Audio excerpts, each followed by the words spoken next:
Olá, tudo bem? Nós vamos fazer um programa pontuando hoje com um assunto bastante delicado, mas porque um dos assuntos que, se você pesquisar aí na internet, é um dos assuntos mais interessantes para a redação do Enem e também para você entender um pouco da conjuntura atual. Esse assunto é o política brasileira. Só que eu vou falar de política brasileira e algumas outras coisas misturadas. Eu fui atrás de alguns blogs, de alguns portais, alguns vídeos, e tive dificuldade de chegar em um que tivesse mais informações e menos localização de um a outro lado da política que está muito polarizada, né?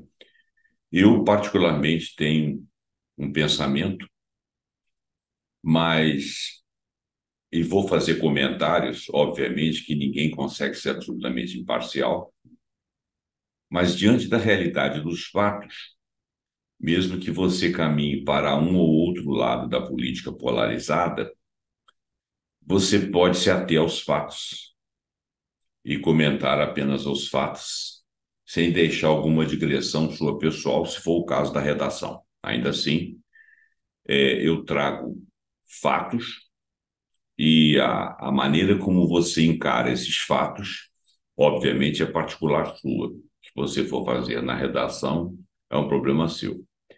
No restante da prova, eu não creio que hajam algumas inserções, porque o assunto é muito específico, mas alguns comentários a respeito de economia e a respeito de políticas públicas, alguma coisa assim, que houver em alguma outra parte da prova, caso haja, ou caso o tema principal da redação, por exemplo, evolua para um dos lados específicos daquilo de tudo que eu vou falar aqui, você está com algumas pautas, com alguns fatos é, correlacionados ali, mais ou menos dentro de uma lógica temporal, mas diz respeito à nossa atualidade. Claro que vai raciocinar o cômputo da política atual, você vai raciocinar com o 2000, 2013 para cá, é onde os fatos mais ebuliram. E isso não foi assim sem querer, não, tá, gente? Mas eu também não vou entrar nisso aí, não. Os fatos que evoluíram a partir de julho de 2013, eles tiveram sequências e consequências que moldaram a política que veio até agora. E eu presumo que nesse momento nós estejamos tomando um pouco de pé da situação, mas eu ainda acho a participação popular muito fraca, porque cada uma vai para um determinado polo. E com isso existe uma dificuldade de fazer análise. Mas é claro, como eu digo, nenhum parecer é isento, e você pode ver que eu penso de uma certa forma ao ler os fatos, e você pode pensar de outra forma ao ler os mesmos fatos. O difícil seria nós conseguirmos ficar numa posição tal que a gente pudesse avaliar os fatos e ver quais são as melhores soluções para o país e para as populações. Mas isso é muito difícil. Nós temos que evoluir muito. A nossa sociedade é uma sociedade muito jovem. Porém, o pensamento dominante, ele é antigo. Ele parte de um mainstream antigo. Então, por que nós ainda não conseguimos, com a evolução uma civilização um pouco mais longa aqui no Brasil, uma sociedade brasileira com mais tempo de maturação, a gente não conseguiu vencer esses pensamentos mais velhos, que por acaso até nós herdamos do Brasil colônia, do Brasil Império, do Brasil República Velha. E quando em 1930 começou um Brasil desenvolvimentista, apesar de ainda ter sido uma reforma do setor da elite, o pensamento arraigado ali dentro não conseguiu evoluir muito, embora o mandante e o comandante daquele momento, Getúlio Vargas e depois o Juscelino Kubitschek, conseguisse algum tipo de desenvolvimentismo e adequar o Brasil um pouco mais ao mundo do século XX. Mas o substrato do mainstream, aquele pensamento de uma certa elite que ainda perfundia na sociedade, chegava às camadas mais baixas, às vezes proferindo pensamentos que seriam contrários a ela, diminuindo a capacidade de arguição política que cada um de nós tínhamos ou temos. Isso perdurou. Por isso que eu digo que a nossa sociedade, como civilização, é nova, ainda não viveu evoluções suficientes para mudar de ideia, para fazer rupturas benignas para a nossa sociedade, rompendo com pensamentos arcaicos, apesar de nós termos essa civilização que ainda não tem, somos jovens e não temos essa capacidade de rompimento, temos essa força política. Apesar disso, o nosso pensamento arraigado, ele remonta a séculos atrás. Talvez até por isso, por causa dessa capacidade de não ser capaz de modernizar. O resto do mundo não está muito bom também, não. E a gente não vai falar muito sobre isso, né?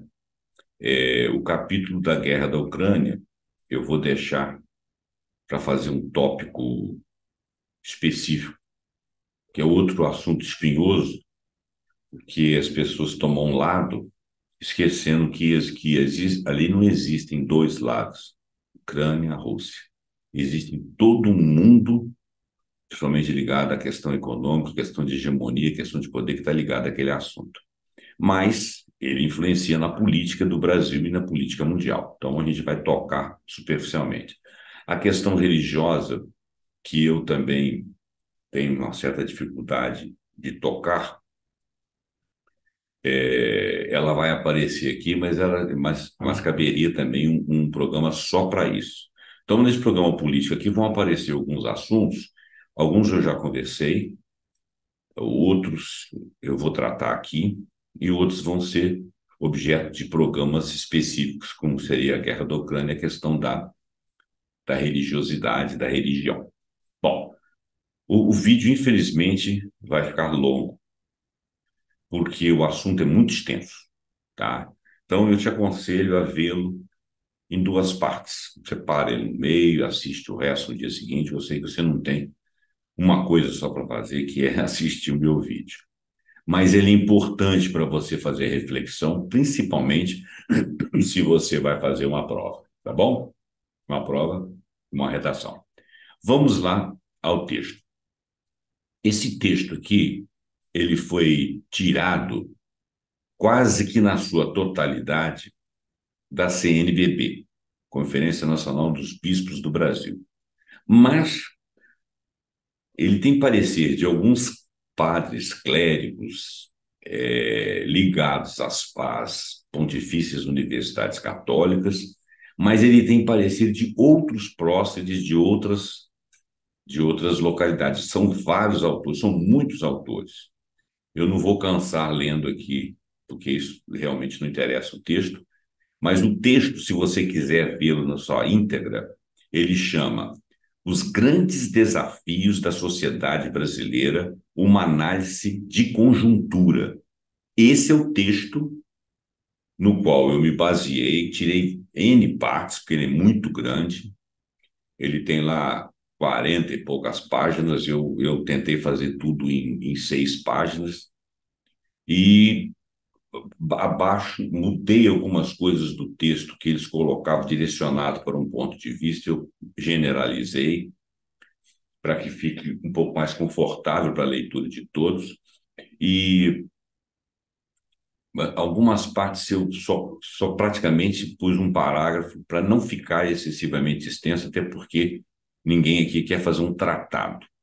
E eles fizeram ali um estudo bastante aprofundado, um estudo que merece aplausos, com próceres de profissionais de redação de jornais, alguns padres que lecionam em universidades, alguns que já são formados na área de economia, outros em áreas de sociologia. O texto é muito denso, muito bem composto, e eu parabenizo. Agora, o meu vídeo aqui, porque tem opiniões minhas e inserções de outros textos que eu busquei explicações para deixar aqui de uma maneira mais didática, então esse texto não é só CNBB, ele ganhou um outro nome: Política Brasileira Atual, Economia, Perspectivas e Análise e Outras Correlações.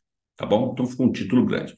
Obviamente que no título do livro, o YouTube não permite que eu caminhe muito, então eu vou colocar lá Política Brasileira Atual barra Economia e Perspectivas. Não vou fazer um textão, não. Bom, então, agora eu vou começar a leitura do livro. Te peço paciência, do texto, te peço paciência e espero que fique o menor possível, tá bom? Vamos lá. Ele é dia 14 de abril deste ano. Esse texto é de 14 de abril desse ano. As inserções que eu fiz são de outras datas. E nós estamos fazendo esse vídeo hoje, dia 28 de setembro de 2023. É bom que se diga isso, porque algumas coisas que vão acontecer aí até o mês de outubro, novembro, dezembro, e coisas que já aconteceram agora depois de abril, de repente não estão presentes nesse livro, nesse texto. Embora eu mencione algumas coisas. Vamos lá. Todo ano traz consigo a ideia de renovação de ciclos e de tempos nas mais variadas culturas. Este foi o espírito em que o ano de 2023 foi iniciado. Sob um ritmo de tempo cada vez mais acelerado, nós estamos construindo uma análise de conjuntura, em que as transformações possivelmente estão mais velozes que a nossa própria percepção. Eu acho que isso aí é uma questão mundial, isso não é uma questão de Brasil. Este início se baseia muito no pensamento de Ulrich Beck. Ulrich Beck é um autor, um sociólogo, que eu li algumas passagens dele, li um livro dele, dois livros dele, um deles ainda não concluí, e conheço um pouco do trabalho dele e gosto do que leio. Infelizmente, ele morreu em 2015, ele teve um infarto fulminante, morreu com 70 anos. Então, o Ulrich Becker que trabalha com a hipótese de que estamos em um instante de espaço-tempo em que as transformações estão mais velozes que a nossa própria percepção e qualquer concepção intelectual, em especial como a não compreensão de que os eventos globais se desenrolam em uma sociedade marcada pela desestabilização dos conceitos básicos e das certezas de que até então sustentavam esses conceitos básicos. Se você quiser alguma referência de uma leitura principal dele, o último livro dele, ver Beck, Ulrich, Sociedade de Risco, rumo a uma outra modernidade, São Paulo, editora 34, do ano de 2010. E ele faleceu em 2015, e tem outros livros dele, obviamente, que você pode pesquisar essas teses. O livro dele, Sociedade de Risco, é um estudo sobre a nossa possível modernidade futura, mas ele fala principalmente da velocidade do mundo de informações, algumas não verdadeiras, que passam muito rapidamente e nós estamos com dificuldade de construir uma história. A história está atabalhoada. E eu comecei o texto dizendo sobre isso, que nós, por sermos uma sociedade muito jovem, ainda não conseguimos assentar para pensar um país, para pensar uma sociedade, né? E, obviamente, que isso aí nos prejudica, mas também falta maturidade em algumas lideranças, e o que é pior, faltam lideranças. Algumas pessoas que chegam à condição de líderes são pessoas extremamente despreparadas para liderar outras, mas mesmo assim são aceitas como líderes. Alguns líderes que são promessas de trabalhos muito bons não estão sendo aceitos e ensejados a acompanhar. E alguns líderes que são mais populistas, que são mais superficiais, que falam mais do que você quer ouvir, estão ganhando terreno. Isso é muito ruim, porque as análises são superficiais, você fica sempre na nata. na nata dos acontecimentos, você fica na superfície. Eu diria até que nós ficamos na superfície externa dos fatos. Externa porque nós não estamos dentro deles movendo a roda. Isso é uma opinião minha, tá? Você aceite se você quiser. Mas com relação à questão da velocidade, eu tenho certeza que você vai concordar comigo. Como dito na análise da conjuntura de março de 2023, deles, da CNBB, os meses de dezembro de 2022, janeiro desse ano, fevereiro desse ano, 2023, são um intenso momento de nossa linha de tempo. Sim, para além do aspecto cronológico, uma conjuntura se apresentou com diversos e complexos elementos logo após as eleições nacionais que terminaram em outubro de 2023. As sementes estruturais estavam no solo brasileiro. Elas já existiam aqui. Muitas vezes somente não eram percebidas como elementos daquilo que passou a acontecer. Tem a ver com o que eu falei, a velocidade das coisas que vieram acontecendo, principalmente a partir de 2013. 2013 não foi aleatório, foi uma coisa plantada. As sementes daquilo ainda estão aqui. E elas germinaram e fatos estão acontecendo. Muitos fatos são artificiais, são conduzidos de maneira como se fossem fatos relevantes.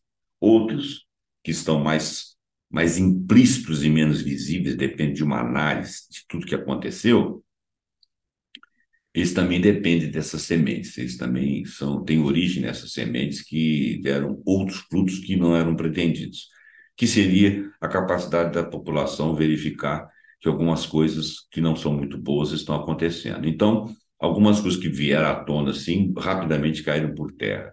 E alguns ficaram perdidos nisso aí. E as análises não são fáceis. Todo mundo que está analisando aí está correndo o risco de falar uma quantidade boa de besteiras e erros.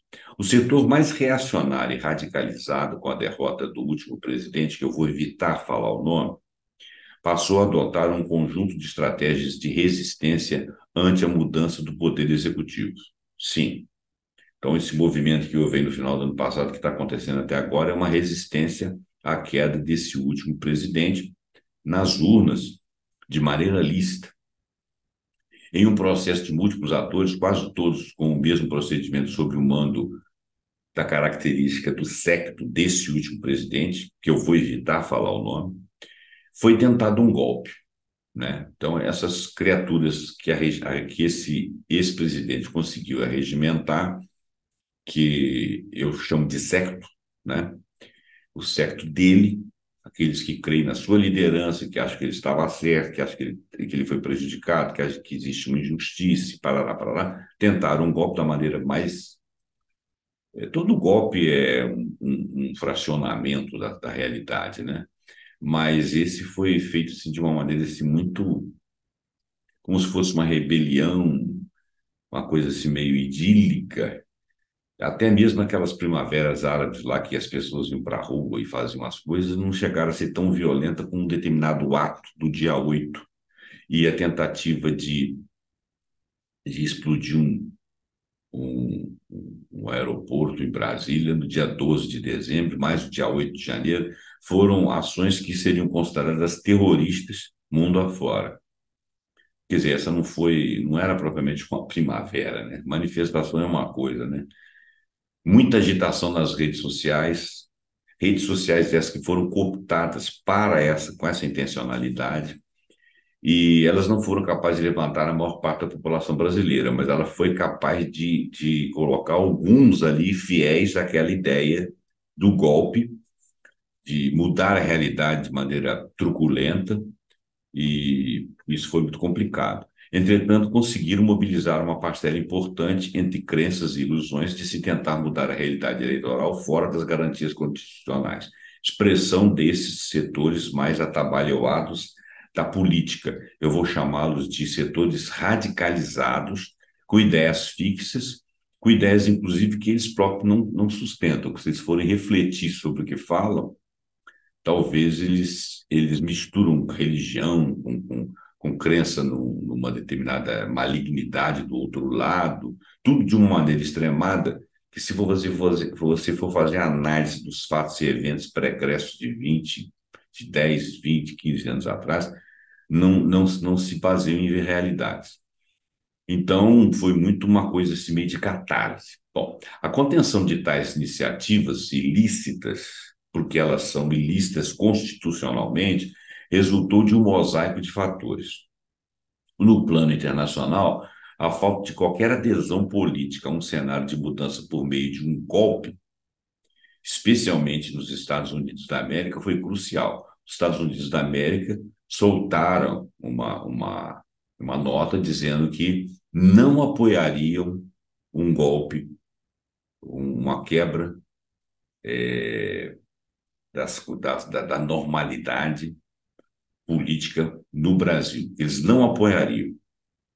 Da mesma forma, as instituições democráticas, mesmo que solapadas, não permitiram que as turbações do setor, que perdeu as eleições, atropelassem o processo eleitoral e seu resultado, especialmente por meio do Poder Judiciário, quase sempre pelo TSE, Tribunal Superior Eleitoral, e também pelo Supremo Tribunal Federal, além de várias mobilizações dos demais poderes, de vários governadores de setores importantes da economia brasileira, das corporações da sociedade civil. É importante que se diga que tanto o TSE, quanto o STF, quanto os governadores, quanto setores da política brasileira e corporações da sociedade civil não eram necessariamente adeptas do atual presidente. Talvez até tenham votado no ex-presidente, ou votariam numa terceira via, que não fosse nem o ex-presidente, nem o atual. Mas esses setores, o TSE se baseou na Constituição. Isso é lícito, isso é verídico, é só você verificar que existe a letra da lei. As provas que estão sendo colhidas são factuais. Está vendo uma CPI, teve incursões da Polícia Federal, sempre dentro do critério da justiça. Alguns próceres do Tribunal Superior Federal que já agiram contra a atual tendência política do atual governo, mesmo essas pessoas que, de repente, poderiam ter um pensamento, embora não seja característica deles ter um pensamento político, mas que poderiam ter uma tendência política qualquer, ainda assim, analisar os fatos de per si sem se deixar levar por uma tendência ou outra. Então, o processo está sendo bastante lícito, embora ele esteja sendo bastante visualizado, bastante comentado. E alguns dizem que é uma perseguição. Se for uma perseguição, ela está baseada em fatos. Então, é como se você tivesse um criminoso e você soubesse que ele é criminoso e você não cessa de procurar uma maneira de elucidar os fatos. Se alguém poderia dizer assim, pô, mas cismaram agora de fazer isso. Sim, mas se você for ver uns anos atrás, cismaram também contra as tendências políticas atuais. Sendo que algumas das cismas atuais, elas comprovaram que não haviam provas listas e provas que justificassem tudo que aconteceu ali na questão da Lava Jato. E, na atualidade, parece que os critérios de tomada de posição e de provas trazidas a público são mais críveis e são mais factuais. Até porque, hoje em dia, os próprios golpistas, ao filmarem tudo e gravarem tudo, construíram provas contra si. Se você tem aquelas gravações, aqueles fatos revelados, filmados e as pessoas e a condução dos fatos, e essas são provas listas, provas colocadas na internet, quer dizer, ninguém filmou sem que ele soubesse, ou viu sem que ele soubesse. E isso foi constituir um corpo de prova, e isso não bate com a lei, obviamente que isso constitui crime. Então, não se trata de perseguição. Bom, então a democracia foi vitoriosa, a diferença de votos mostrou bem a politização brasileira. Muitos dos que estão hoje aí, vendo o que aconteceu, recriminam a o governo anterior, mas ainda assim muitos desses votaram nele. Então, está bem dividido. E isso é muito complicado, porque você, diante de uma divisão, uma coisa tão polarizada, você fica sem perspectivas de mudar alguma coisa substancialmente. O governo atual ainda está refém de algumas forças egressas que trabalharam com o governo anterior com a mesma mentalidade. Isso é muito difícil de mudar e precisava de ser mudado. Então, o governo atual ele está sob risco de não conseguir uma governabilidade razoável. Vamos lá. Porém, mesmo com algumas posições distintas, as Forças Armadas foram um palco de tensões que transmitiram uma série de incertezas e que só foram superadas pela presença forte de uma hierarquia militar mais legalista no seio das disputas que se ofereceram a olhos vistos para toda a sociedade. Ele está falando isso de abril. Em abril, nós tínhamos a ideia de que os militares não aderiram ao golpe. Hoje, depois de algumas delações do Mauro Cid, tem-se o panorama de que alguns egressos das hierarquias, sim, prontamente iriam aderir, mas outros não. Então, eu não vou dizer que, nessa conjuntura atual daquilo que nós estamos vendo, não vou dizer que os militares estavam pró-golpe, empenhados no golpe, mas algumas autoridades ligadas às Forças Armadas estavam, sim, caminhando naquele sentido. Mas isso tem que ser mais bem apurado. Eu não vou dizer que o Exército evitou o golpe, nem que colaborou efetivamente com ele. Isso tudo ainda está sendo pesquisado. Ele aqui está dizendo que uma hierarquia mais legalista no seio das disputas ofereceram, a olhos vistos da sociedade, uma resistência. Isso é um panorama de abril. Ou seja, as Forças Armadas como um todo não aderiram à cruzada ilegal de um golpe. Sim, pelo menos nos seus comandos não aderiram, pelo menos é a ideia que a gente tem agora. Alguns sim, mas a totalidade não, porque isso não teria acontecido. Órgãos de Estado, como polícias militares de muitos estados e Polícia Rodoviária Federal, foram cooptados, mas foram cooptados em parte. Eu não acredito que as polícias, as PMs dos estados e todos os militares de baixa patente e o pessoal da Polícia Rodoviária Federal estava anuente com isso, tá? Lá também deveria haver uma polaridade. Então, alguns foram cooptados, mas era um número suficiente para fazer alguma coisa. Por setores radicalizados em seus quadros, que estiveram no limite da irresponsabilidade, porque nesse momento aí não era a hora de os militares, polícias militares, militares e polícia rodoviária que detêm armas e que têm poder de fogo, que eles se alinhassem com alguma ideologia naquele momento ali, até porque não houve licitude nas eleições. As eleições foram claras, elas caminharam, e elas foram observadas por organismos internacionais, né? E os problemas que tiveram durante as eleições, crimes, algumas coisas assim, foram mais da parte dos que perderam. Então, é difícil você dizer que houve licitude. Outra coisa, as urnas eletrônicas que tentavam que fossem desacreditadas, elas, elas têm um código, mas elas não estão na internet.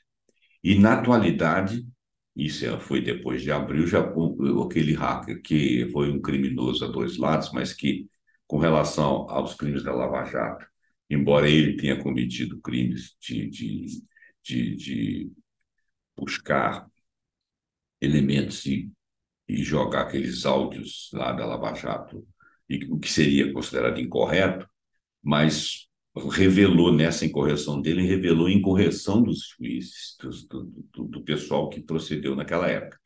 E isso aí, ele foi cooptado por esse grupo do ex-presidente e também cometendo ilicitudes, mas ele relatou na CPI. Então,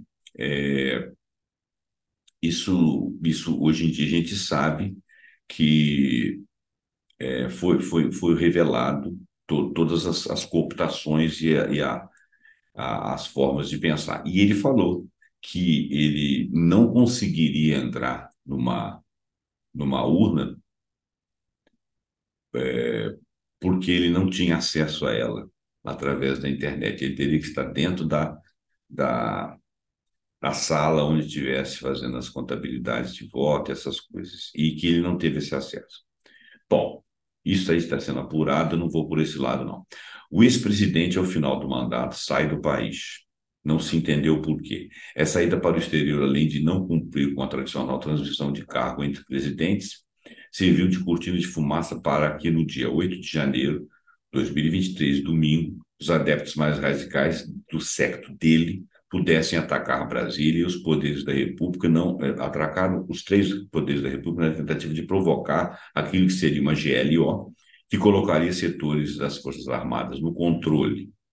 O governo atual reagiu a tempo através do seu ministro da Justiça, Flávio Dino, e com o comando do atual presidente.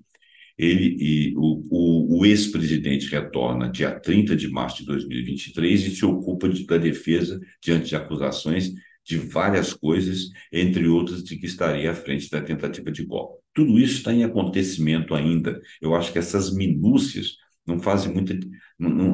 Dão um panorama do que está acontecendo, da questão da radicalização, mas a gente, numa redação, acho que você não entraria em detalhes. Esses detalhes estão sendo ainda analisados.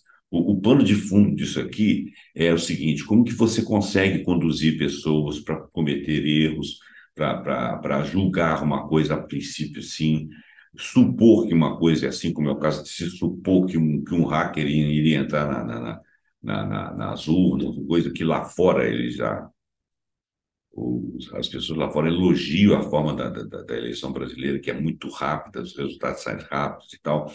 Então, eu acho que o pano de fundo aí é você analisar a radicalização atual da política brasileira, é, mas os detalhes não fazem tanta diferença. O domingo, dia 8 de janeiro, resultou de uma articulação de forças empresariais, financeiras, políticas e sociais. Quer dizer, teve grupos que financiaram outros que foram, inclusive, infelizmente, inocentes, úteis.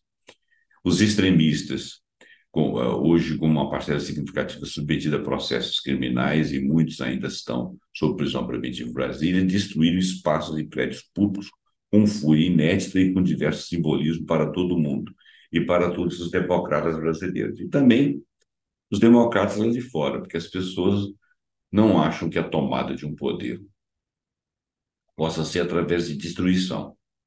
Mesmo durante um golpe, a destruição de Brasília não tinha um significado. Você vai destruir os poderes da República por quê?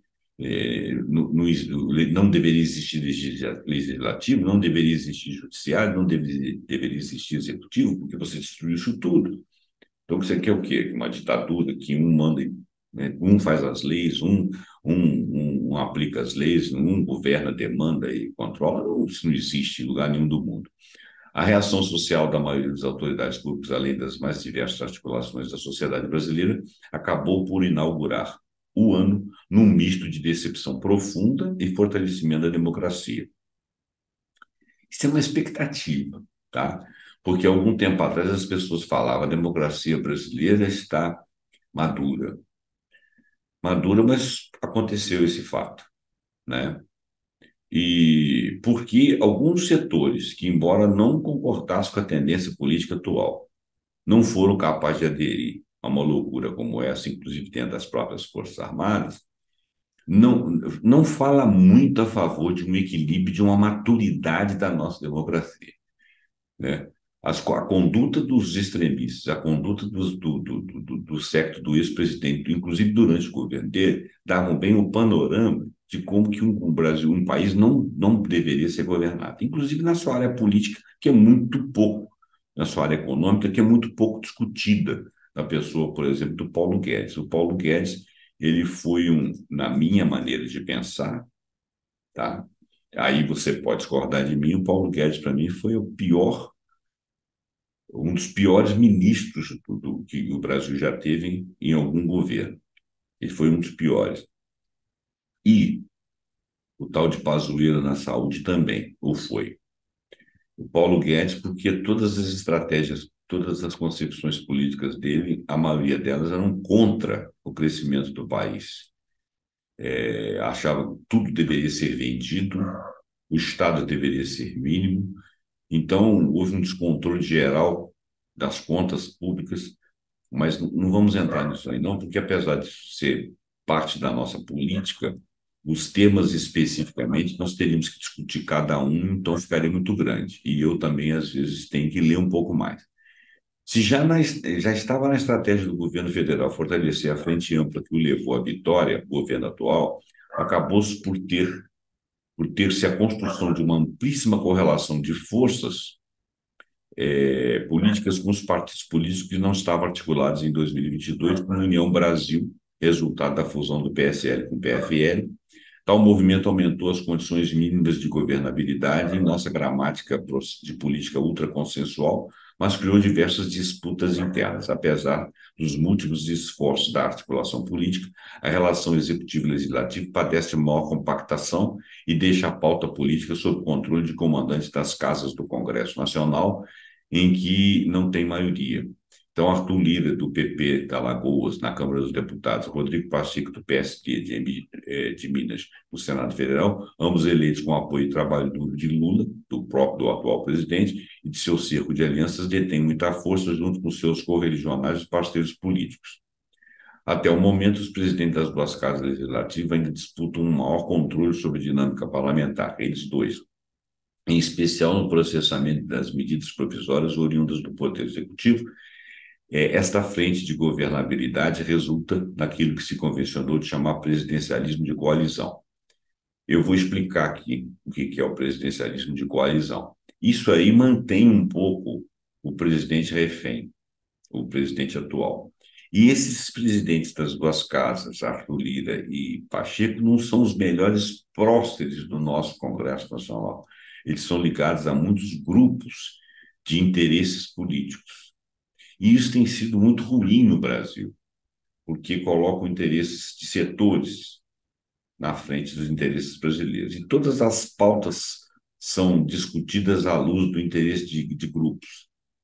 E claro que outros presidentes das casas, Senado e Câmara, também foram acossados por esses grupos, mas alguns tiveram procedimentos um pouco mais edificantes.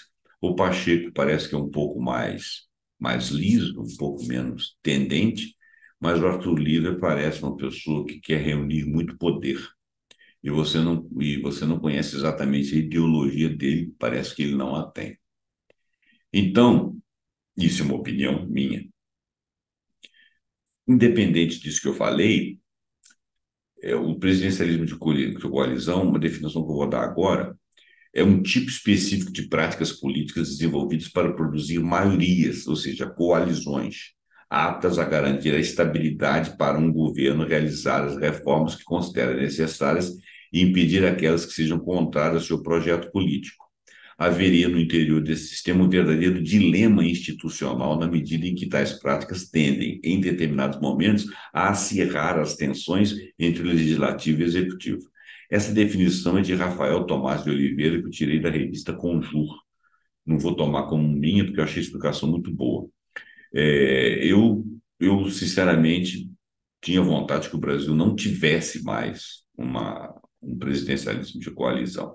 Nós já o temos desde o governo Fernando Henrique Cardoso I, quer dizer, na década de 90. Nós já passamos pela década de 90, já passamos pela década de 2000, até 2010, já passamos da década de 2010 a 2030 e já estamos no terceiro ano da outra década. Então, tinha que acabar. Eu acho que isso aí faz parte da imaturidade política brasileira.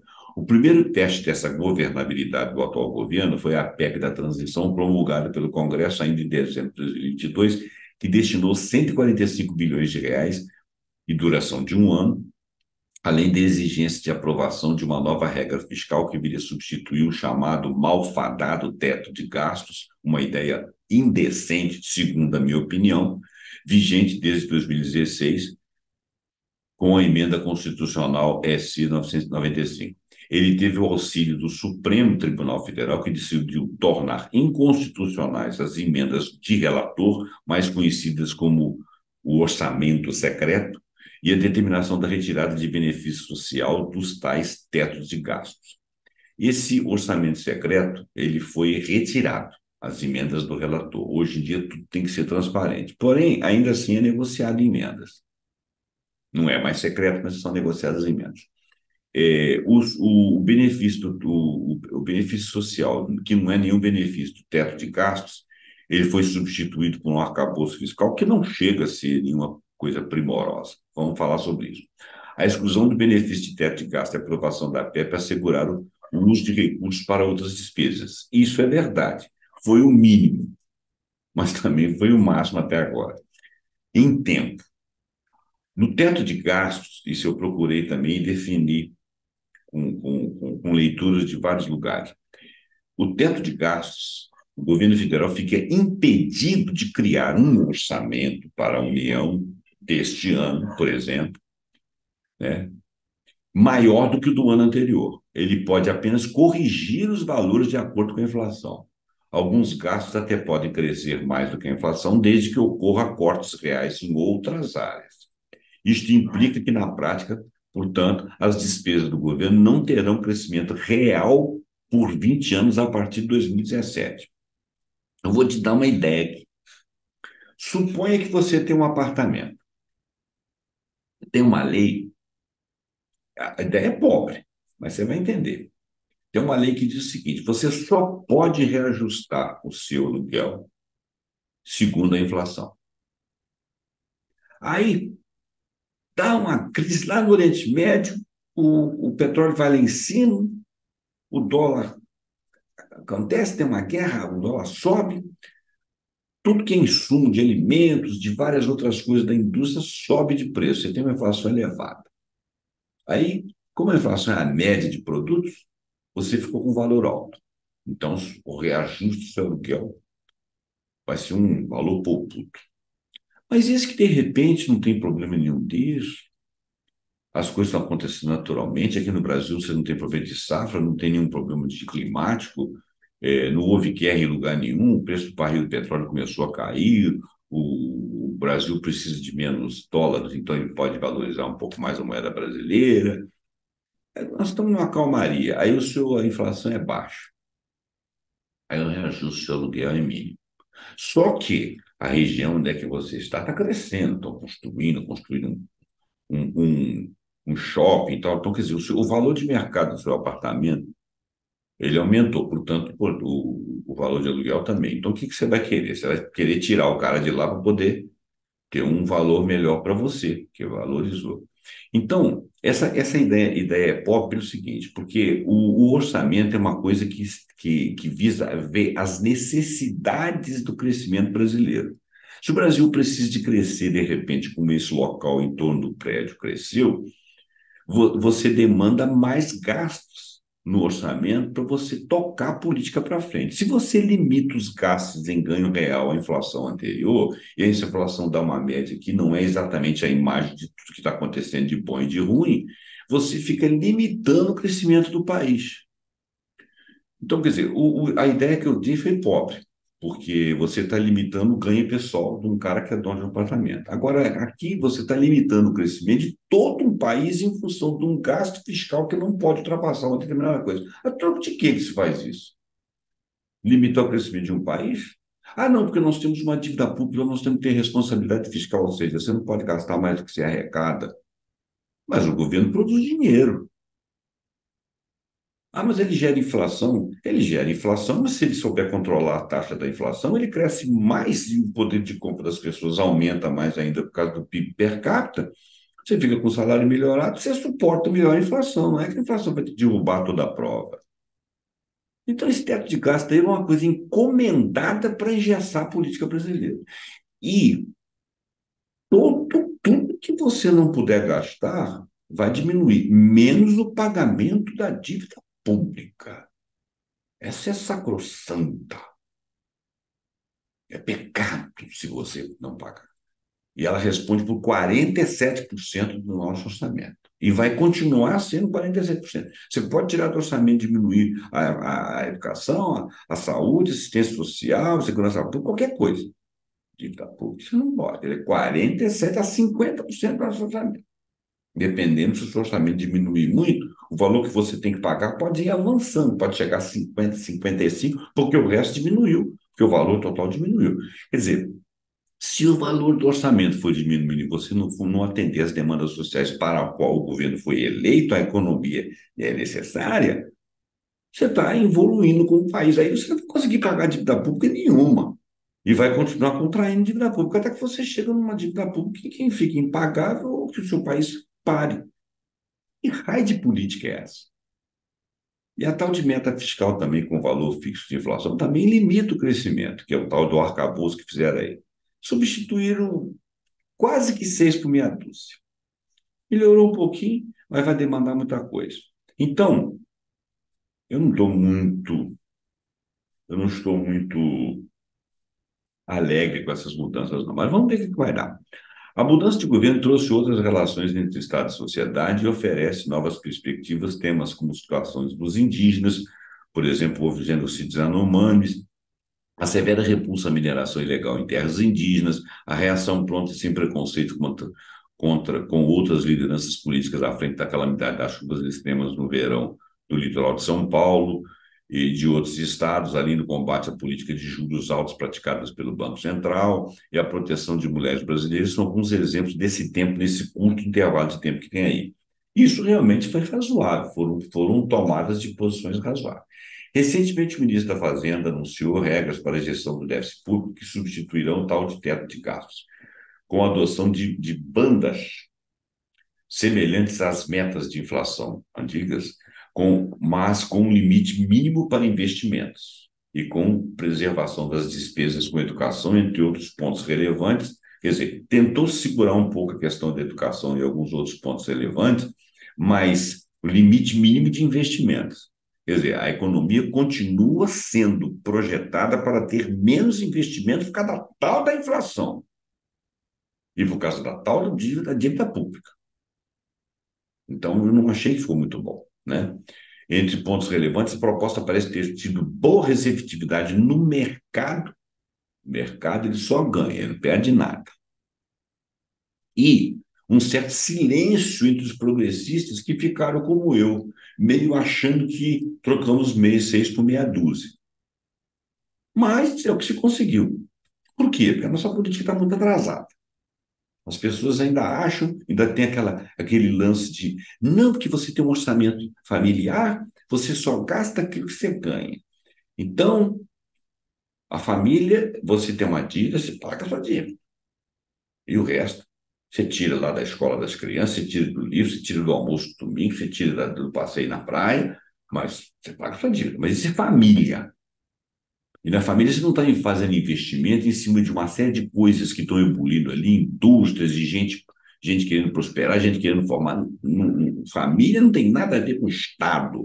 Esse exemplo da família é um exemplo paupérrimo, pobríssimo, mais pobre que eu dei aqui do apartamento.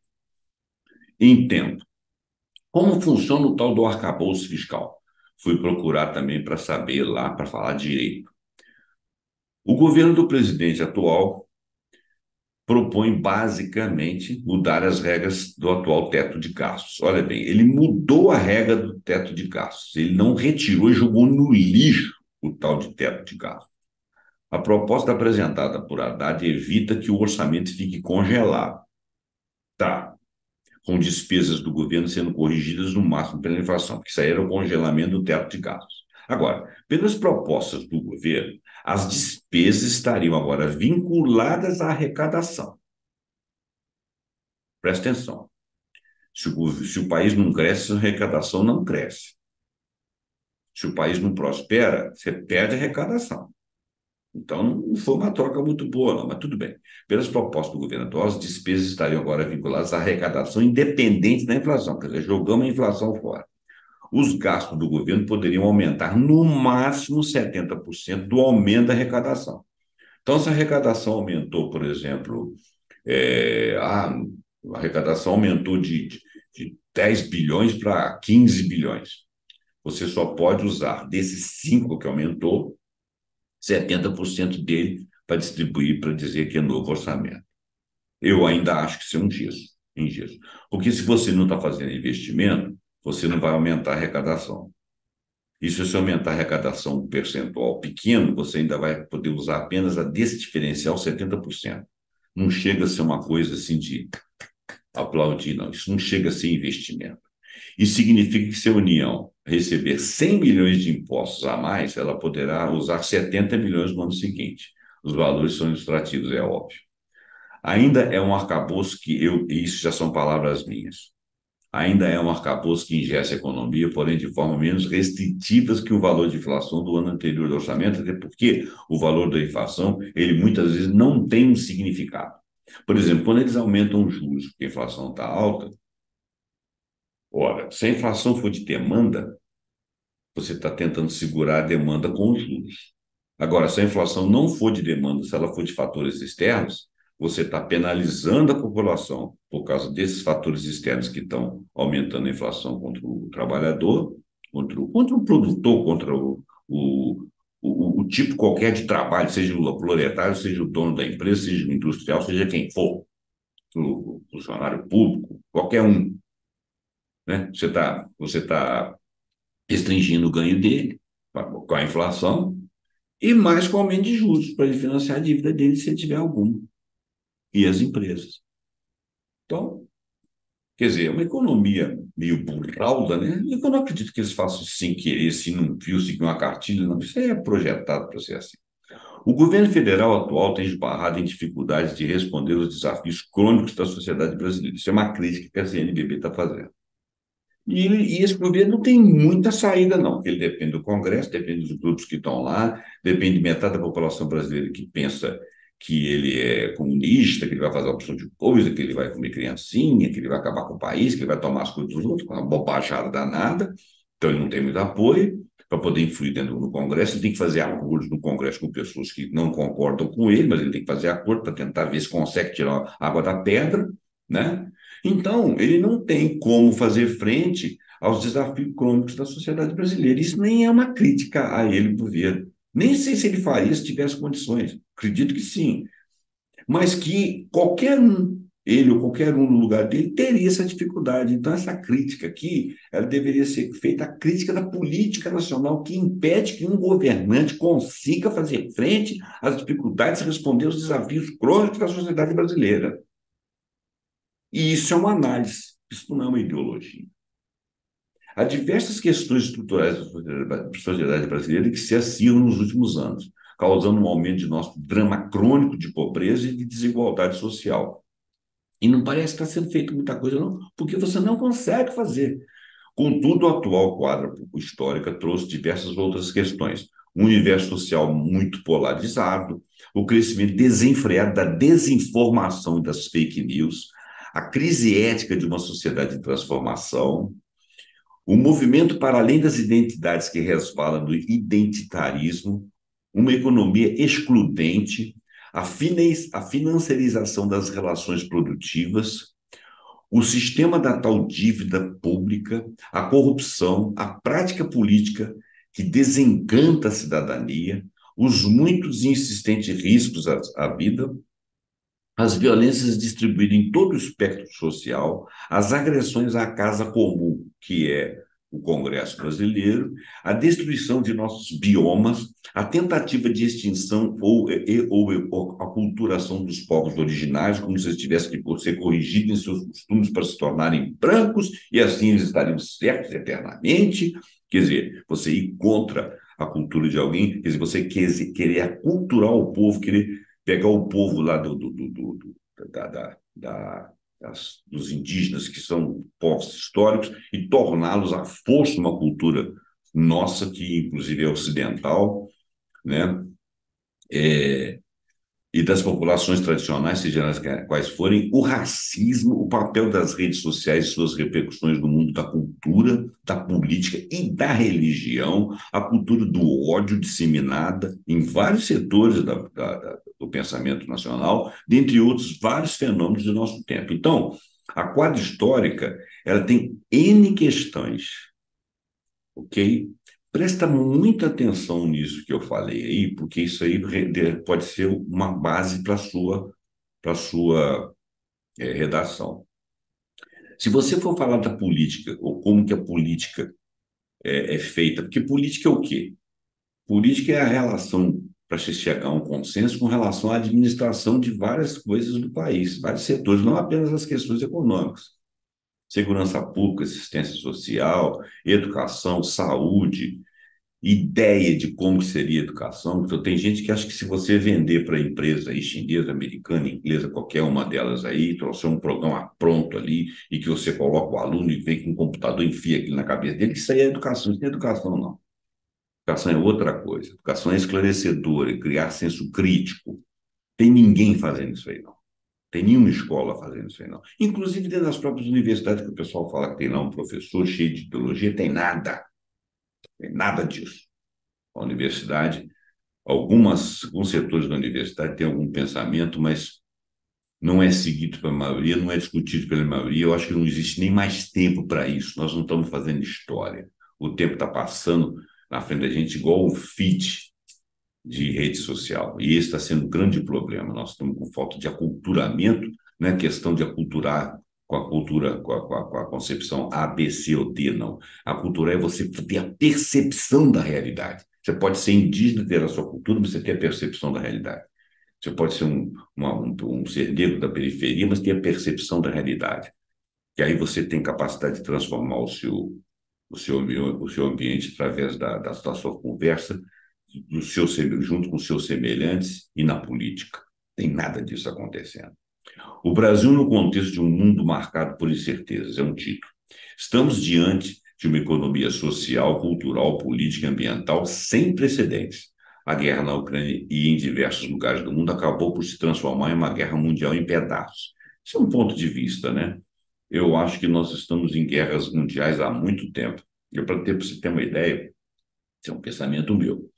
Eu acho que desde que eclodiu a Primeira Guerra Mundial, que era uma guerra de briga de impérios, de colonialismo, as partes coloniais de um lado estavam brigando com as partes coloniais do outro, e a guerra mundial só foi mundial porque ela não se detinha apenas aos países da Europa, mas às colônias desses países da Europa. Houve um acordo do vencedor lá, que foi um acordo excruciante para o vencido. O vencido se insurgiu, e o conflito continuou na Segunda Guerra. Aí depois fizeram uma partição do mundo lá, né, já que aquele que queria dominar o mundo todo não conseguiu, agora nós vamos partir entre nós. E duas forças antagônicas passaram a ser mandantes do mundo, e iniciou-se a chamada Guerra Fria, que foi extremamente ruim para o país, para o mundo inteiro. Depois disso aí, acabou, uma das partes cedeu, o outro ficou hegemônico no mundo, começou a investir em vários países da África. Os asiáticos são muito aguerridos. Eles pegaram aquela oportunidade, cresceram e passaram a fazer sombra ao império hegemônico do Ocidente. E nós permanecemos em guerra, dessa vez, guerra por riqueza, guerra por petróleo, guerra porque quem vende mais, quem supre o mundo de seus produtos, os americanos, o Ocidente está perdendo, o Oriente está ganhando, né? E agora tem essa questão climática aí que está cada vez pior, e os países tentando se localizar, e sempre sobra para o terceiro mundo, os países menos desenvolvidos, o ônus de não crescer em função dos outros que crescem sobre ele. E ele fornece matéria-prima crua, sem valor agregado, e isso não impede o nosso desenvolvimento. Por causa da geopolítica mundial, é que esses países como o Brasil, por exemplo, têm que se manter nessa imaturidade política, sem ter capacidade de levantar a cabeça contra um hegemônico ou contra um pretendente a hegemônico. Esse tem sido um problema nosso, tá? Então, essa geopolítica mundial tem muito a ver com a condição que a América Latina está, com os países da América Latina, com a esquerda e direita daqui e com o Brasil.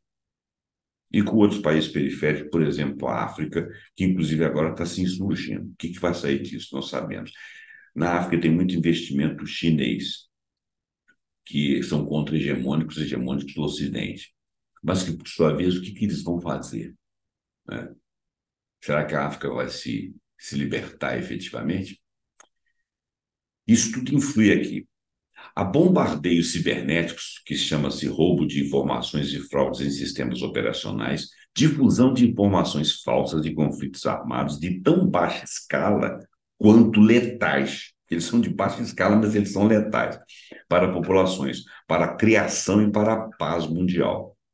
Além da Europa, em pelo menos 28 países há conflitos ou são registrados combates armados em 2022. Num vídeo aí, eu disse que haveria pelo menos 16 guerras no mundo.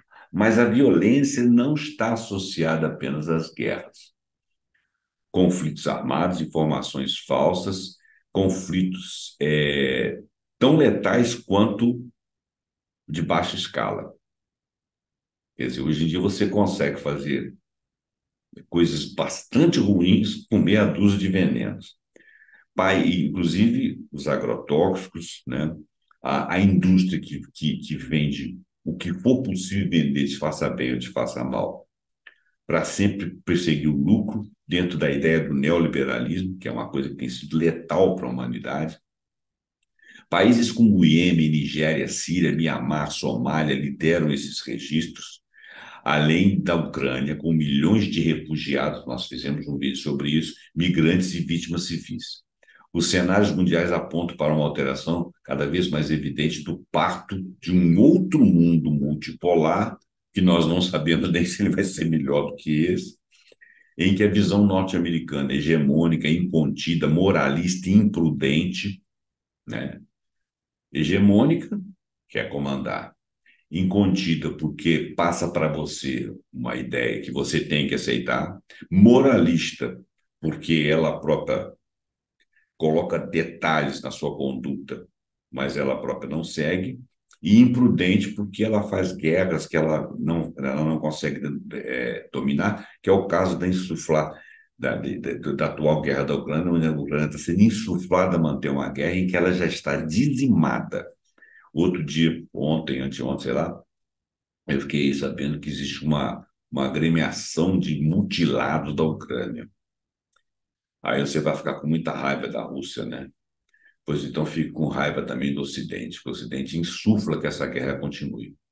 E ela tem jeito de chegar a um termo, mas não há interesse do Ocidente, porque embora a Rússia possa ser vista como agressora, ela, ela entrou no jogo tipo caindo numa armadilha e está levando toda a culpa. Eu só não vou prosseguir nesse assunto, nós vamos fazer um vídeo sobre isso. Bom, e a visão norte-americana hegemônica e contida, moralista e prudente já deixou soar como única ante o avanço da China e de outras potências regionais, especialmente a Rússia, no continente europeu. A China, ela está no comando, quer queira, quer não. A Rússia não é aceita no comando. Ela ainda não faz parte de uma pretensa hegemonia. Ela está em associação com a China numa amizade dita infinita. E o início de 2023 trouxe consigo uma dinâmica geopolítica que ampliou as tensões de novas batalhas pelos mesmos velhos motivos: economia, território, tecnologia e terror. Já no campo econômico, o ano de 2023 será difícil, uma vez que os principais motores do crescimento global, Estados Unidos, Europa e China, experimentarão enfraquecimento da atividade. Isso tudo propositalmente feito em cima de guerras. Também não vou entrar em detalhes, não, mas tem a questão dos chips lá de Taiwan, motivo pelo qual cria-se uma animosidade entre Taiwan e China. Existe a questão da soberania da Rússia, e por isso que existiria a OTAN querendo entrar na Ucrânia, exatamente para desestabilizar essa capacidade bélica dos russos, que poderia promover um enfrentamento à capacidade bélica ocidental. E por causa disso tudo, os países ficam onerados, né? Então, o crescimento da China hoje não é tão grande. Por outro lado, ele é grande ainda. Ele caiu de 12 e pouco para 7 e pouco.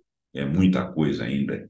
Você ter 7% de crescimento em cima de uma economia gigante é quase que 20 vezes a economia brasileira. Ter 7% de crescimento da economia brasileira e 7% da economia da China são coisas diferentes.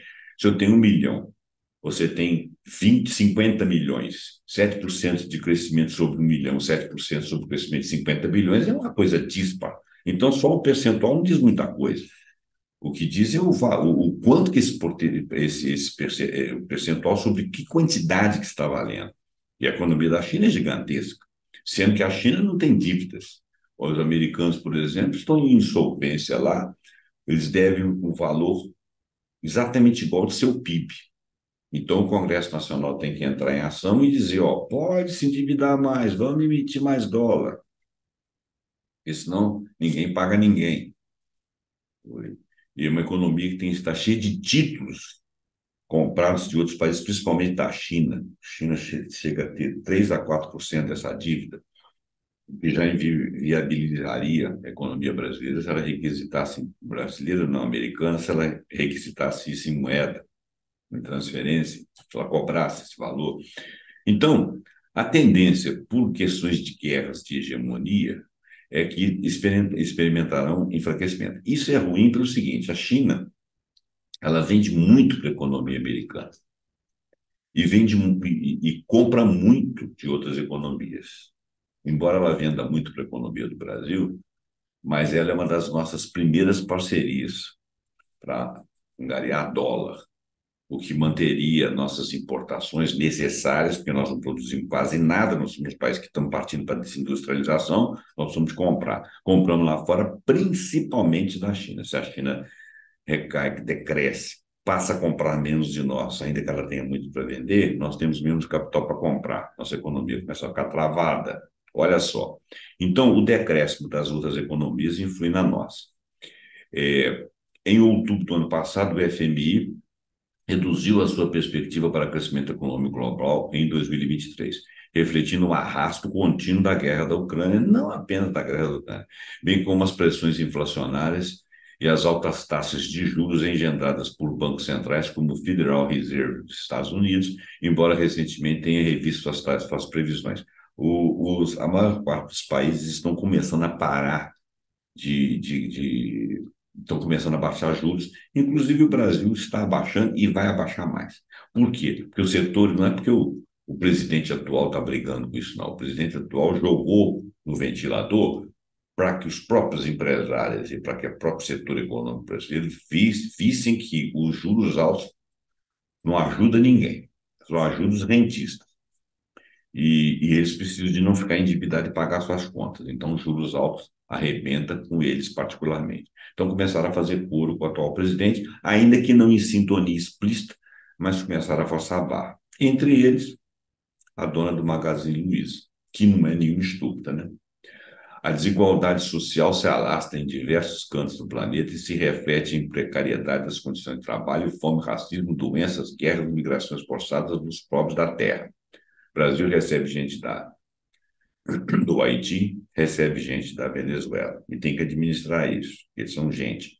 Isso acontece no resto do mundo, então está dentro da política brasileira também. O número de imigração do Mediterrâneo, quase sempre em direção à Itália, por exemplo, porque a distância ali, a menor distância entre a África ali, e é exatamente na proximidade da Espanha e Itália. Em muito menor grau para Malta, são espantosos, o que aumenta a pressão sobre os países e exige mais solidariedade.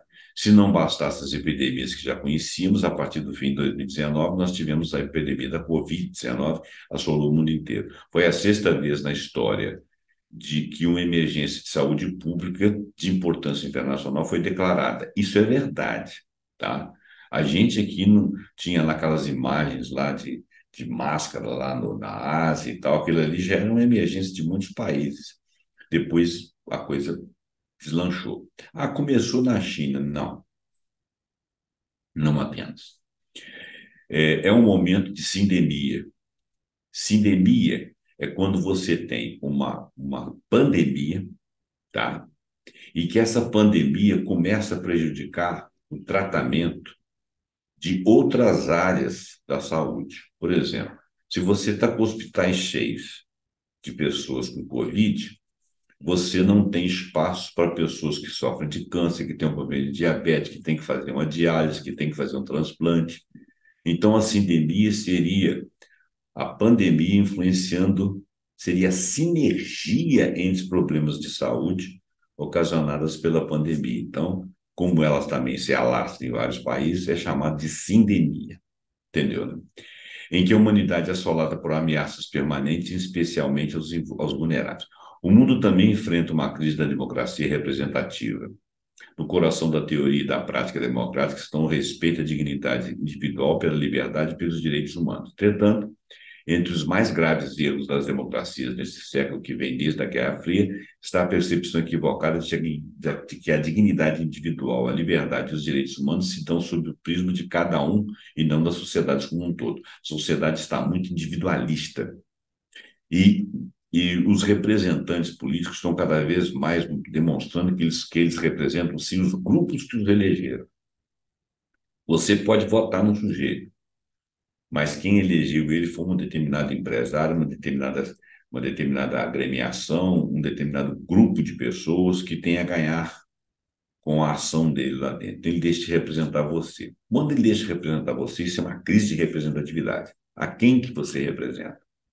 E ele continua falando com você. E ele fica usando as palavras que te convencem. Ele fala coisas que você quer ouvir, mas ele não faz nada por você.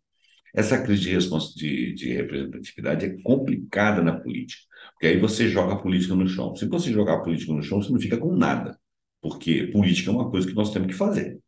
Nós temos que ter representante, temos que discutir. Então, não se deram conta de que os fatores como desigualdade, falta de oportunidades econômicas para todos, corrupção, dentre outros tantos elementos, são estruturas que impactam diretamente a percepção sobre essas mesmas democracias. Se você está elegendo gente, o cara falando o tempo todo sobre você e você continua vivendo as mesmas misérias, você começa a desacreditar. E houve um incremento das tecnologias digitais, isso é verdadeiro, e de uma infocracia. Infocracia é o poder e a preferência de informações para o grupo, com o poder de influenciar e ditar a narrativa contra a realidade, contando com a ação dos algoritmos.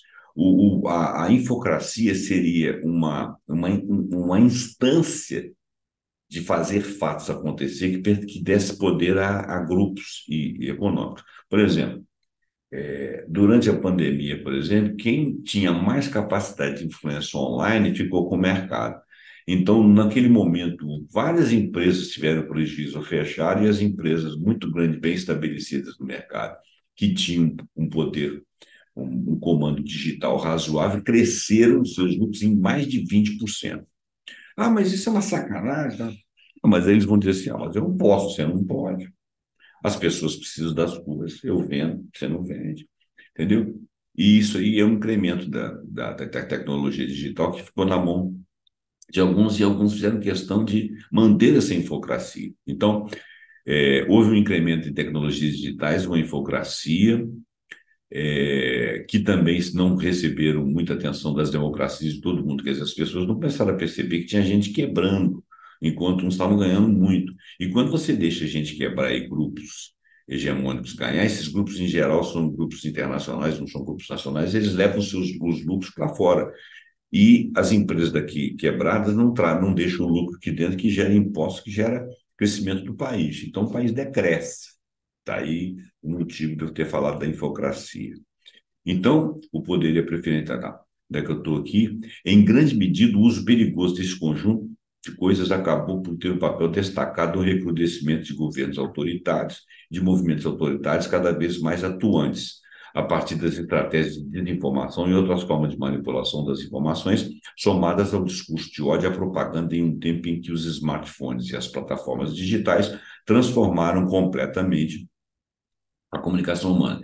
O que ele está falando é o seguinte, que ao olhar isso tudo, quem tem poder ou quem é muito extremado fala palavras de ordem que, ao ouvido dos menos aculturados, dos menos dos observadores mais simplórios, que é a maioria, a grossa maioria, mesmo entre aqueles que têm curso superior e tal, o cara ouve aquilo ali fala no ouvido dele. Aí o cara fala, tá vendo?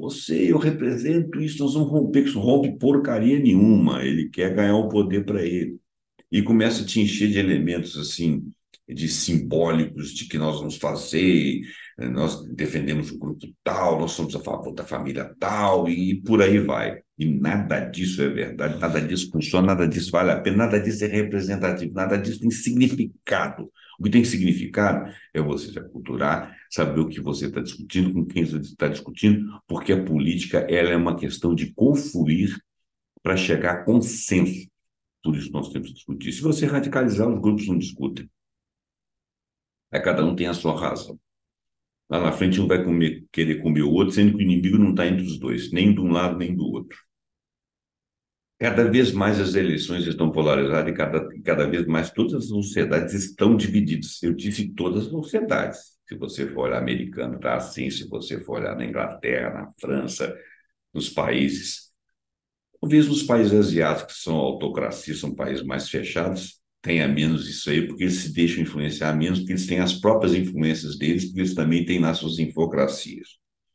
Não há projeto de uma sociedade à disposição e a política vem perdendo seu encantamento. Nós precisamos de modificar o status quo, o extrato político, o status quo político.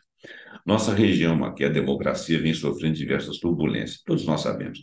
Desde casos mais extremados, como o caso da Venezuela, sua tragédia humanitária sem proporções, em meio a pesadas sanções e bloqueios econômicos impostos pelos Estados Unidos, como a agudização do autoritarismo na Nicarágua, com frente aos desafios de governantes de países tão importantes como Chile, Colômbia e Equador, além dos novos processos eleitorais em curso no Paraguai, na Argentina e um pouco mais adiante no Uruguai e México, são tensões que apontam para uma situação de instabilidade e de pouca solução das graves problemas dos povos de nossa ameríndia.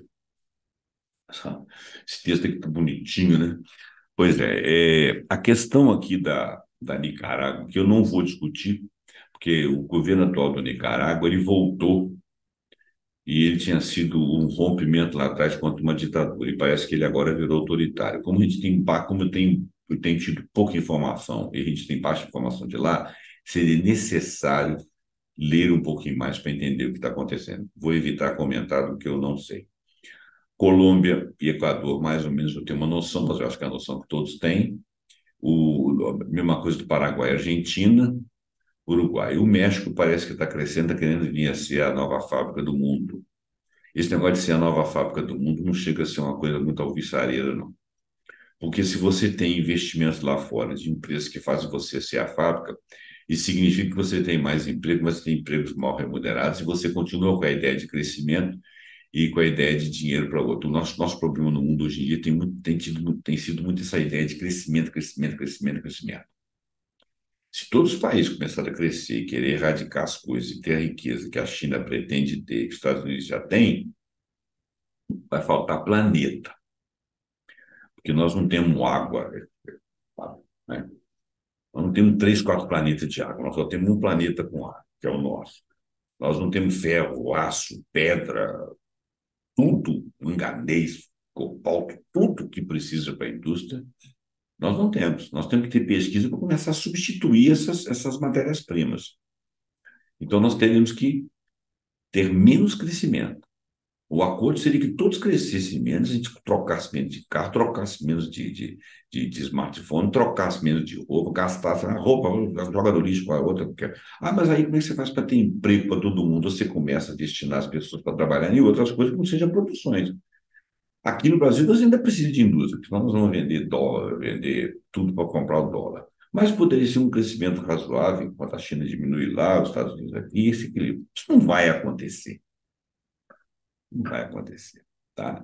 Se nós tivermos sob a égide do aquecimento global, se nós tivermos problema de poluição de vidro, não vai poluir tudo, até chegar a não retorno. Nós não estamos eu vejo que no momento nós estamos em condição de conversar sobre isso. Eu estou sendo pessimista. É possível que sim. É possível que alguém descubra alguma coisa aí que ajude muito o mundo.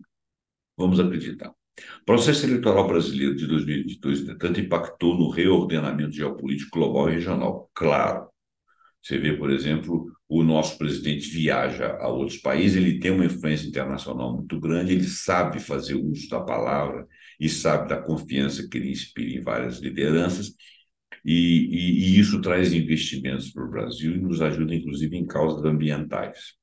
O que não quer dizer que amanhã interesses estrangeiros não possam eliminá-lo da política. Ele tem só essa capacidade de execução lá fora, e ele sabe que ele está caminhando em terreno minado. Diferente do anterior, que não tinha qualquer competência para conversar com líderes mais ilustrados, e que, sendo contra a favor dele, sabiam que ele não era interlocutor, que todas as lideranças, por mais porcas que fossem lá fora, faziam sombra a ele. Então, ele era um desconhecido do mundo. Infelizmente, isso é uma realidade, tá, gente? Se você ficou com raiva, paciência. Se você não gosta do atual e sabe que ele tem essa projeção internacional, desculpa, mas isso é verdade. O processo eleitoral, então, passou por um reordenamento regional global. A vitória do atual presidente, além de trazer o Brasil de volta ao cenário internacional, pode ser entendido como uma importante superação dos ataques autoritários a que os processos eleitorais são submetidos, ao menos por hora. E eu não teria tanta confiança.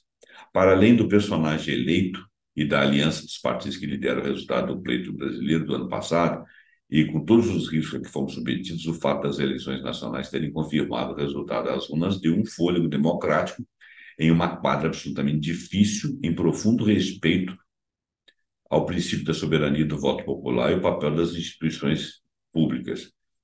A vitória foi apertada. Se tivesse ganho o outro lado, eu não sei como é que seria essa evolução daqui para frente, porque o governo anterior estava muito mal das pernas, o Brasil estava muito ruim. Continua porque tem um legado, mas não sei o que esse aqui vai conseguir plantar, porque muitos dos que sustentavam o outro estão caminhando para esse, e isso aí dá uma aspereza, um atrito político muito grande. Eu acredito, eu espero que aqueles que votaram no outro, no momento atual, estejam ajudando o atual para vencer as dificuldades do Brasil, mas tem que entender o que é dificuldade, né? E vamos ver o que vai dar. Realmente foi um processo democrático. Por hora parece ser democrático, parece que nós estamos tirando a cabeça, né, para fora d'água, não sei. Infelizmente, a crise ambiental avança e se aprofunda, gerando eventos extremos em todo o mundo que amplia o drama social dos atingidos. Essa questão de clima, questão climática aí, ela empana muitas outras coisas que estão acontecendo, entendeu? É, hoje em dia a gente tem muita fazenda, com muitos animais convivendo, sendo mortos para a produção de carne. Hoje em dia você tem muito desmatamento, você tem reflorestamento na China, você tem desmatamento em vários lugares do mundo. Tem países que não têm condição de criar, de cuidar do seu ambiente. Todo o ambiente está incrustado no planeta, o ambiente é planetário, os ecossistemas são todos interligados. Então, nós teríamos que ter uma mudança realmente de mentalidade da população e das políticas de seus mandantes para que nós pudéssemos olhar para tudo isso aí. O pessoal acha muito interessante, fala assim, nossa, teve crise lá, teve um hecatombe não sei aonde, aqui no Brasil, lá não sei aonde, tal, tal, tal. Fala-se disso como se nós estivéssemos tomando providência. Não estamos tomando providência de nada. Se esse aquecimento global é fato, nós não estamos tomando providência. Outra coisa, não, então nós vamos parar de produzir motor a combustão, porque ele polui o ambiente, embora com toda aquela parafernália lá que tem os carros para poluir o mínimo possível, que é válido, né? Nós não temos energia elétrica para bancar essa carraiada toda. E energia elétrica ela não é necessariamente não poluente. Ela não é poluente, mas se você tiver uma energia hidrelétrica, por exemplo, você tá pensando em áreas alagadas, que já não é razoável, já está mudando o ecossistema. Né? Se você tiver que fazer uma Itaipu, uma Três Gargantas, uma Belo Monte, se você tiver que fazer mais de uma para poder bancar a parte elétrica em tudo quanto é ponto do mundo. Agora, fora a energia eólica também, a eólica demanda vento. Ela também, ela também tem a sua carga de ação ambiental, por exemplo, aquelas pás muito grandes matam animais, modificam também o ecossistema e tem muitos animais mortos, em menor escala, mas também não supre a quantidade energética.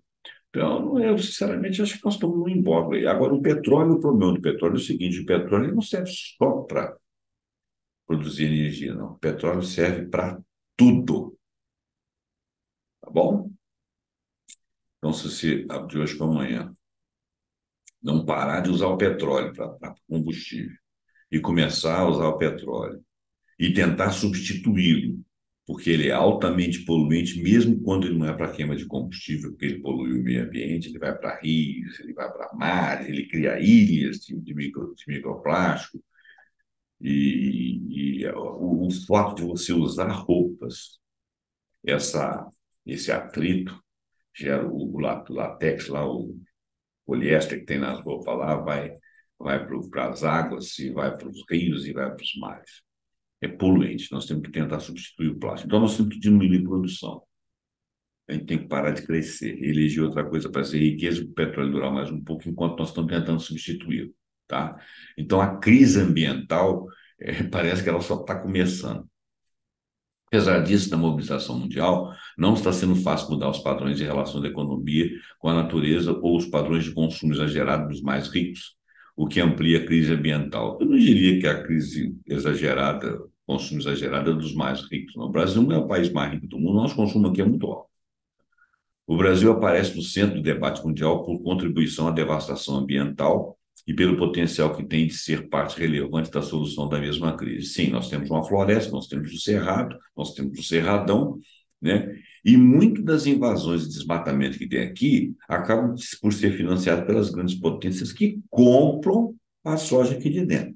E por que nós temos que vender tanta soja? Nós temos que vender soja com noção de dólar, porque nós não temos indústria aqui dentro, temos que comprar tudo lá fora. O país tem que crescer. Mas não crescer igual a China está crescendo. Tem que crescer se produzir o mínimo para ele. E exportar o excedente para ele poder ter valor agregado. Precisar menos de dólar. E produzir o menos poluentemente possível. E produzir não com essa volúpia. Mas isso é muito difícil. Por isso que eu estou te falando que a nossa crise ambiental só está começando. No campo da economia, o processo de financiarização do capitalismo não se caracteriza apenas pela priorização do lucro financeiro com relação ao lucro operacional por parte das empresas, ou pela importância crescente dos mercados e das instituições financeiras nas economias nacionais, ou ainda pelo valor impressionante de ativos financeiros globais, até mesmo quando comparados com os produtos internos brutos dos principais países do mundo. Esse texto aqui ficou difícil, né? Olha só o que ele está dizendo. Financiarização do capitalismo é o seguinte, mais ou menos o seguinte, a grosso modo, muito rapidamente, uma parte daquilo que o significado diz. Eu tenho uma fábrica, eu produzo pra caramba. Essa fábrica vale lá 10, vale 25 milhões. Poxa, deixa eu pegar 25 milhões e comprar títulos da dívida pública ou aplicar no setor financeiro aí, em fundos de não sei o quê, bolsas, essas coisas, eu ganho mais do que eu ganharia com a minha fábrica instalada. Mas eu não tenho preocupação com o empregado, tem legislação trabalhista, não tenho preocupação com questões ambientais, não tenho preocupar com nada. Eu ganho meu dinheiro e pronto.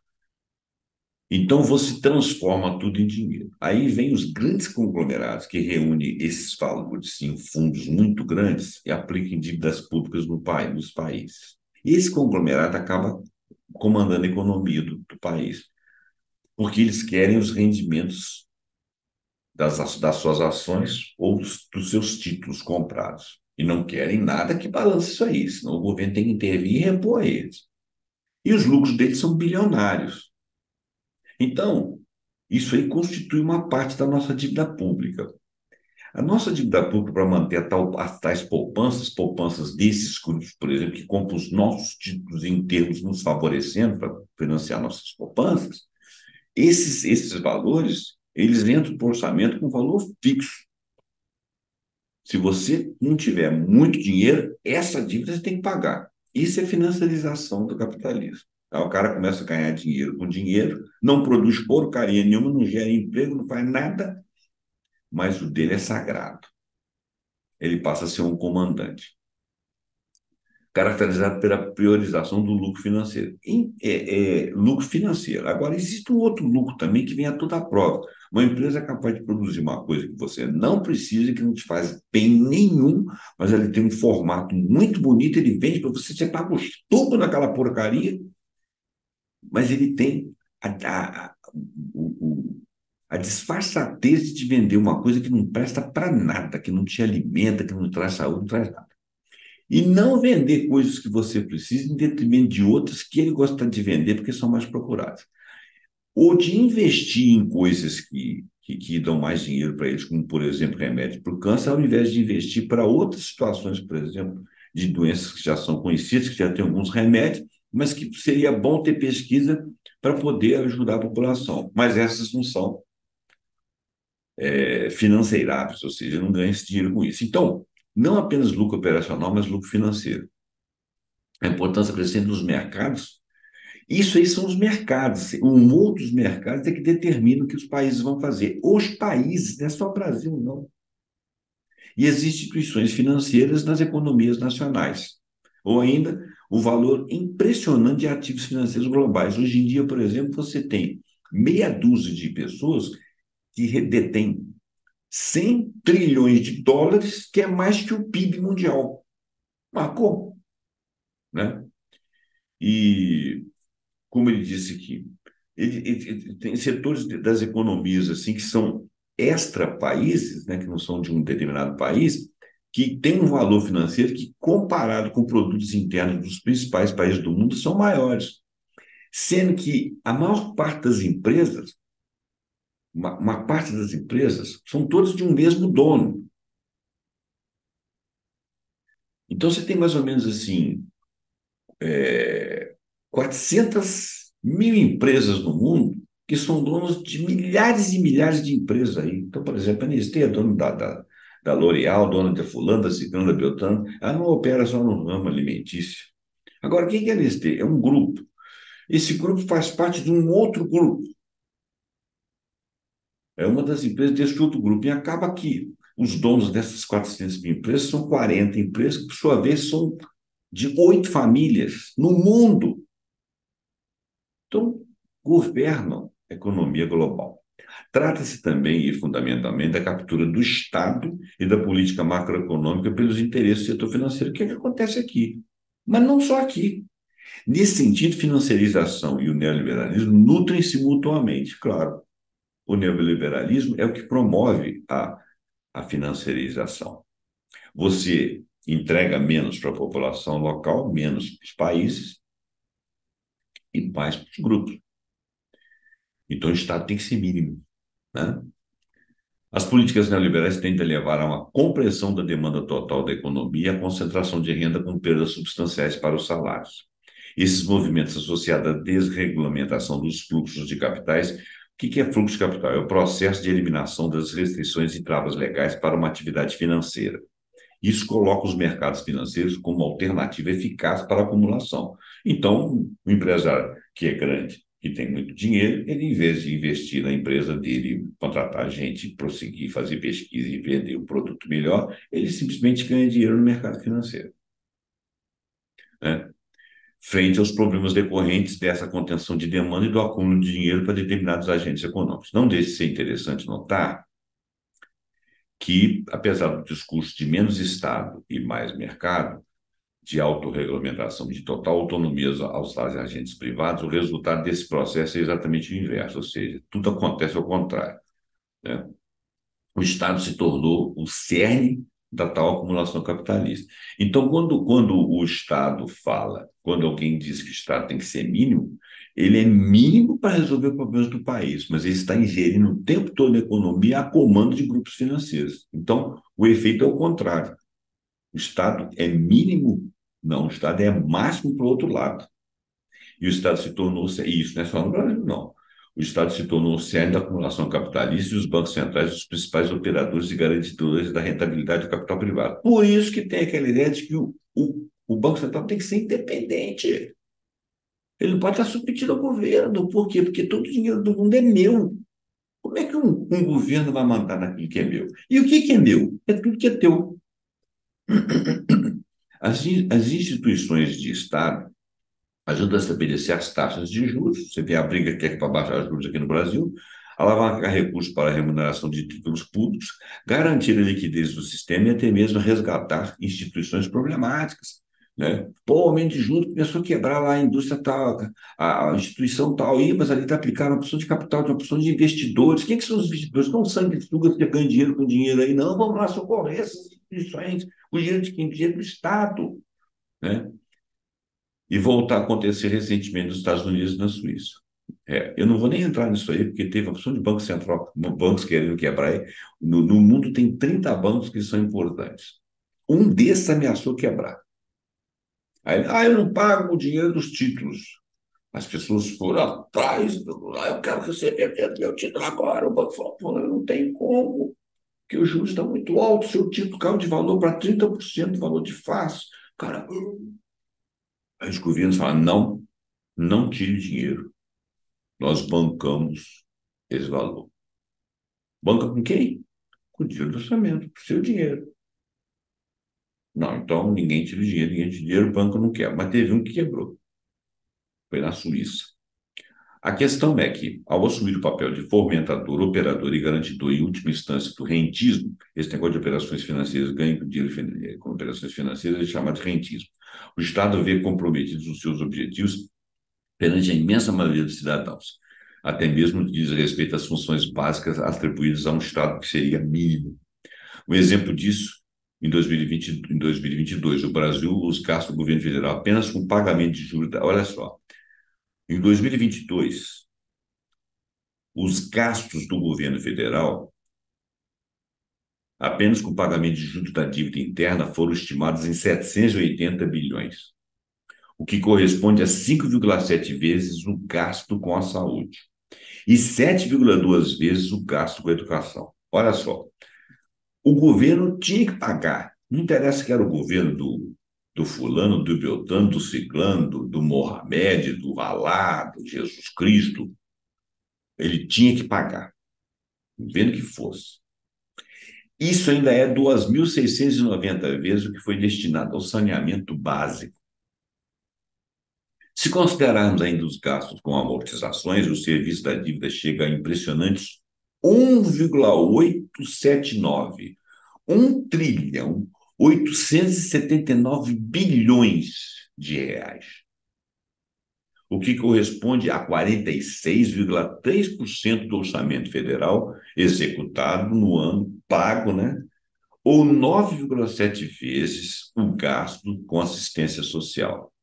Interessante é constatar que, em que pese todo esse montante pago, a dívida pública federal não diminuiu, ela aumentou 464 bilhões durante esse ano. Enquanto as instituições financeiras batem recordes de lucratividade, e o lucro financeiro substitui o lucro operacional para muitas empresas do setor produtivo, os indicadores sociais e de emprego se deterioram e a pobreza e fome também batem recordes. Óbvio, essas instituições financeiras, que não são setor produtivo, que não produzem um alfinete, estão ganhando dinheiro com dinheiro, e isso aí é remunerado com o dinheiro do orçamento, a pobreza continua pobre enquanto eles continuam ricos. Óbvio. Enquanto as instituições financeiras batem recorde de lucratividade, o país não tem lucro para nada. A prioridade da destinação de recursos públicos com rentismo ficou escancarada a partir da vigência da Emenda Constitucional 95/2016, que levou a política do superávit primário a um nível de constitucional e instituiu o tal teto de gastos. Isso aí é um outro articulador que está falando, então ele está usando uma outra retórica, um pouco mais política, né? Um pouco mais econômica. Em 2022, deixando fora do teto, sem controle, o limite de alguns gastos com a dívida pública. Em 2022, por exemplo, chegamos a bater o recorde de arrecadação tributária de centenas de bilhões de reais, mas os recursos não puderam ser destinados às demandas sociais urgentes, como educação, apesar de as universidades e institutos federais estarem com seu funcionamento ameaçado. Toda a sobra foi absorvida pelo rentismo, por causa do teto de gastos. Então, o governo atual ainda sobrevive ao que aconteceu com o teto de gastos. E o orçamento que ele tem agora, que ele não tem como mexer nele, veio do ano passado. Não estou falando que é herança, essas porcarias que falam, não. Estou falando que é o esquema das dívidas. Então, claro, o governo passado arrumou um jeito de gastar dinheiro no final do ano aí para poder tentar ganhar a eleição. Foi uma coisa impressionante, mas nem disso que eu estou falando. Estou falando o seguinte: independente de qualquer coisa, O teto de gastos foi até ano passado, né? Foi até esse ano. Nós ainda estamos sob a égide disso aí. E não podemos mexer no orçamento. O orçamento agora, o governo vai mexer para o próximo ano, mas dentro desse tal de arcabouço fiscal aí, quer dizer, tem que passar de um ano, que também não é um primor em nível de investimento. Então, nós temos aí esse ano e mais um ano que vem de aperto. Ao longo dos últimos meses, o mercado de trabalho brasileiro vem mostrando sinais de arrefecimento, caracterizado por uma leve aceleração da taxa de desocupação, o que reflete na perda de dinamismo da população ocupada. Em meados agora de setembro, parece que tornou a aquecer, mas ainda é muito incipiente. Com base na política do atual governo, é bastante instável. Com base na política do atual governo, é bastante instável, ela é instável, com um Congresso muito atrelado ao interesse do capitalismo atual, muito provavelmente a gestão econômica do governo atual não será fácil. O cara está prevendo isso aí. Permitindo antever que o país continuará a conviver com cenários econômicos e sociais muito semelhantes aos observados na última década, ou seja, crescimento econômico muito baixo, não autossustentável, crescimento anual de 1980, ou seja, 42 anos, foi de apenas 2,13%, o mesmo após a estabilização dos preços conseguida pelo Plano Real em 1994. O crescimento nos últimos 28 anos se limitou a 2,23%. Olha, nós estamos falando de décadas inteiras, valores muito inferiores à média mundial no período, estimados pelo FMI em 3,4% ou 3,42%, respectivamente. Dois, falta de investimentos produtivos e infraestrutura, com crescimento apenas de 1,37% ou 0,51% ao ano, respectivamente, ou seja, com reduções constantes na participação do PIB. Retomadas de parciais de ocupação de população economicamente ativa, seguidas de redução, mas sempre acompanhadas de quedas ou crescimento muito pequeno do rendimento médio de trabalhadores, inclusive a precarização do trabalhador e o trabalhador trabalhando sem emprego formal. Risco constante da sensação específica, especialmente do mercado financeiro, de perda de controle da inflação do governo, o que, inclusive, é uma coisa meio burra, porque a inflação brasileira ela não depende só do que é feito aqui dentro.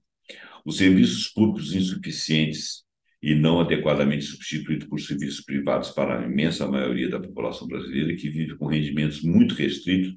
Em 2022, segundo o IBGE, 29,4% da população brasileira vivia em condições abaixo da linha da pobreza, sendo que 8,4% considerados extremamente pobres, portanto, totalmente dependentes de serviços públicos. E 7, lucros crescentes e recordes de empresas de segmento financeiro, com as crises do setor continuando a serem absorvidas pelo Estado. Um tema relevante, estou terminando, tá, gente? Um tema relevante se dá no contexto das relações dos poderes com o judiciário. Importante ator político, o poder judiciário vem contribuindo decisivamente em vários temas, como a renovação de parte do Supremo Federal, 2 vagas em 2023, a primeira com a saída de Lewandowski, a segunda com a saída agora da Rosa Weber, indicação de novos ministros do Supremo Tribunal e de novos desembargadores em tribunais federais espalhados pelo Brasil. Tanto o atual presidente como o Senado ganharam uma oportunidade de discutir tais composições. Espero que sejam escolhidas pessoas interessantes, inteligentes, competentes e sérias.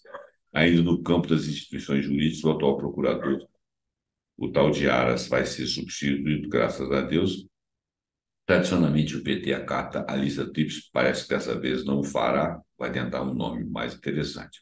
Vamos falar um pouquinho, muito rapidamente, de religião e política. É importante destacar que em uma cultura altamente marcada pelas tradições religiosas presentes em nosso país, mesmo majoritariamente cristão e por múltiplas religiosidades, os valores religiosos podem ser determinados no debate público. Análise do Centro de Estudo de Religião e Políticas Públicas da USP, a partir de tweets de lideranças religiosas em 2022, por exemplo, indicaram o impacto dos pareceres de religiosos na opinião pública.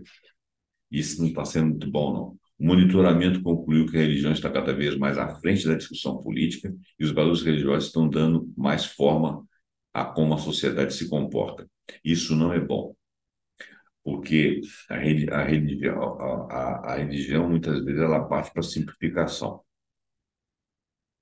E, por exemplo, esse caso do aborto. Ah, você é a favor ou contra o aborto? Em que situação que o aborto acontece? É uma menininha que transou com um cara, o pai dela é de boa família e a menina não quer ter o filho agora, vai lá e tira. Isso é um fato. A mãe que já tem muitos filhos e vai fazer um aborto que não vai conseguir, isso é outro fato. A questão intrínseca do aborto, quando que é gente, quando que não é gente, isso aí são discussões que devem ser dentro da sociedade, sem pressão de moralismo, né? E sem pressão de questões religiosas. Agora, as discussões têm sido feitas não com todo mundo abrindo as pernas e querendo fazer, né? Então, as discussões, como elas são levadas, a mulher é dona do seu corpo, sim, eu sou a favor disso, sim, mas não é nesse sentido que está sendo discutido, né? Ela tem uma responsabilidade com a vida também. E os votantes também têm uma responsabilidade. Aí aparecem os temas religiosos, que não pode ir hipótese de porque essa discussão não tem a ver, porque isso é uma questão de crença. Então a questão tem que ser científica, a questão tem que ser pesada em saúde pública, né? Você tem lá uma mulher que tem 500 filhos e não fez uma ligadura e vai ter um filho com algum problema sintomático, não é hora de se pensar naquele momento. Esses são pensamentos que alguém com muita autoridade, com muita formação, tem que discutir. Eu me sinto incapaz de discutir isso aí. Eu tenho lá minhas crenças também, minhas dificuldades. Mas admito que as pessoas discutam. A questão crucial é quando a religião é usada para manipulação política eleitoral. Então, fazem dessa coisa, pô, daí uma manipulação para dizer que fulanos e ciclanos são diabos. Não é por aí, pô.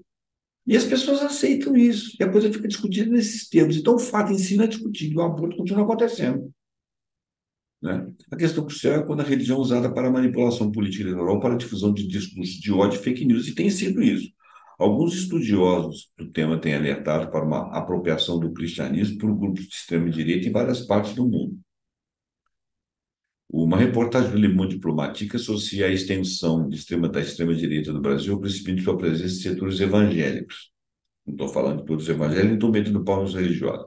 Porém, vários ataques à CNBB e também à Igreja Católica demonstram que alguns setores fundamentalistas de extrema-direita também estão presentes no universo católico.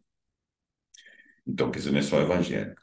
Hélio Gasda, da Faculdade Jesuíta de Filosofia e Teologia, defende uma relação estreita entre o liberalismo, o pentecostalismo evangélico, o reacionarismo católico e a extrema-direita. Então, ele está dizendo que a religião, várias religiões têm relação com a extrema-direita. Não são apenas essas, tá? O drama socioambiental e cuidado com a casa comum, que é o Congresso, decisões políticas tomadas nos primeiros dias do governo atual, sinalizam uma determinação na reconstrução da agenda ambiental brasileira. Isso é ótimo. Após o processo de desmonte de políticas públicas agravado durante a gestão do governo anterior. São também muito grandes os desafios, além de termos o Congresso Nacional dominado por opositores ao atual presidente, onde as pautas antiambientais despontam, inclusive, o governo federal tem as suas próprias contradições, como as prioridades dadas a controversas obras de infraestrutura. Opinião do articulista. De um lado, uma agenda de reconstrução tem enfrentado escassos recursos, do outro, há alguns movimentos contraditórios com apostas em projetos chamados de desenvolvimentistas que não consideram todos os aspectos socioambientais.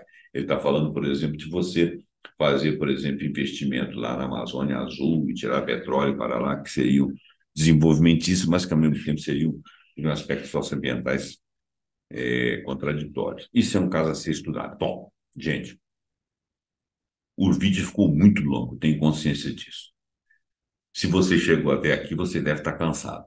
Se você aceitou a minha proposta no início do vídeo, dividindo as partes, ou até três para você assistir, eu espero ter falado para você os aspectos mais importantes, emitindo, obviamente, a minha opinião.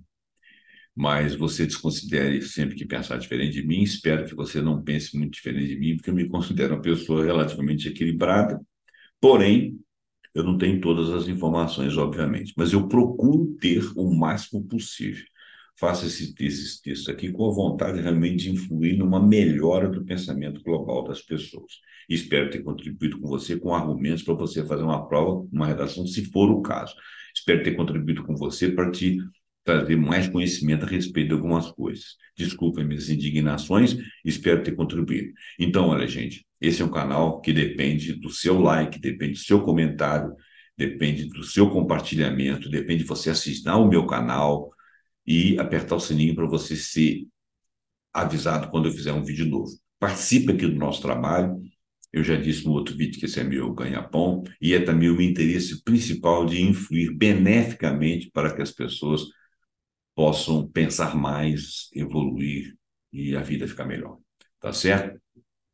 Muito obrigado pela sua atenção.